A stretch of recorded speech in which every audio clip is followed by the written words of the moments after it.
Abakrisitu okuva mu vikaliyeti y'e Wakiso bakuŋŋaanye mu bungi ku Lutikko e Lubaga okwetaba mu nteekateeka ya Lamaga Yoyota Lubaga Cathedral ku myaka 10 eyateekebwa okusonda ensimbi z'okuddaabiriza Lutikko wakati mu kwetegekera ebikujjuko by'emyaka 10 bukyanga Lutikko eno etukuzibwa. Omukolo guyindidde ku wankaaki wa Lutikko nga gwetabiddwako Ssaabasumba Paul Ssemwogerere, ssentebe w'olukiiko Lutestes Engineer Pius Mugalaasi, n'avunaanyizibwa ku kunoonya ensimbi Omukungu John Fred Kiyimba Freeman n'abalala. Ssaabasumba w'essaza ekkulu erya Kampala Paul Ssemwogerere asinzidde ku Kasozi Lubaga ng'atikkula ettu lino n'atendereza akakiiko akakwasibwa eddimu ly'okunoonya ensimbi olw'omulimu amatendo gwe bakoze. Mbeebaza omulimu omulungi ogukoleddwa mu bbanga ettono. Omukulu ono bwe twamutasaba okukola omulimu guno ne ttiimu ye ne bagamba obudde nga butono. Ekintu ekinene ekifaanako bwe kiti kubanga bye twali twetaaga okukolako twabyogerako naye ne balaba obuzibu obuliwo ate nga n'essente teziriiwo.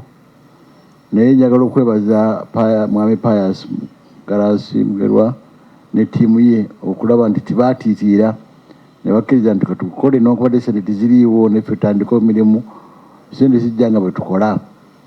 Era mu bwewulira ebyuma bikaaba ne buli omulimu oli wandi gutambula. Ssaabasumba agambye nti waliwo ebintu bingi ebyetaaga okutereeza ku Lutikko eno etuukane n'omutindo gwetaagisa era alina essuubi nti byonna bijja kuggwa. Nze sirina kubuusabuusa mu bwagazi bw'Abakrisitu n'abantu ba Katonda aba Kampala Archdiocese mu bintu ebidda eri Katonda mumalirako amaanyi mangi n'obulamu bwammwe.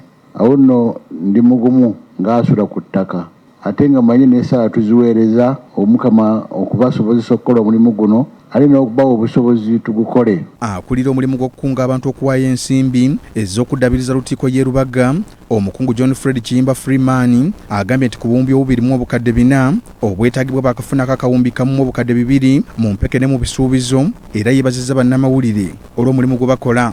Mu lutabaalo luno Ssaabasumba lwe yatutuma ssente ez'ebisuubizo wamu n'ezo ezaabuliwo tuyingidde akawumbi akamu ne miliyoni 2.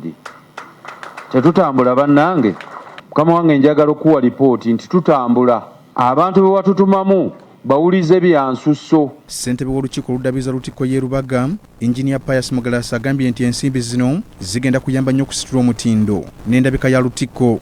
Bwe mutuna emabega awo mulaba ekibaati ekya bbulu yatandikibwa nga sulana kufuna ssente naye tugenda mu maaso era kati we tutuuse columns zitandise okukola ki okuvaayo. Ate Ssaabasumba yaŋŋamba nti yo erina okuggwa oba twagala oba sitwagala. Enteekateeka eno ebeerawo buli Lwakusatu era gye biggweredde ng'ensimbi ezisobye mu bukadde 6 zisondeddwa. Tone Kitenda, BBS Telefina, ageesigika.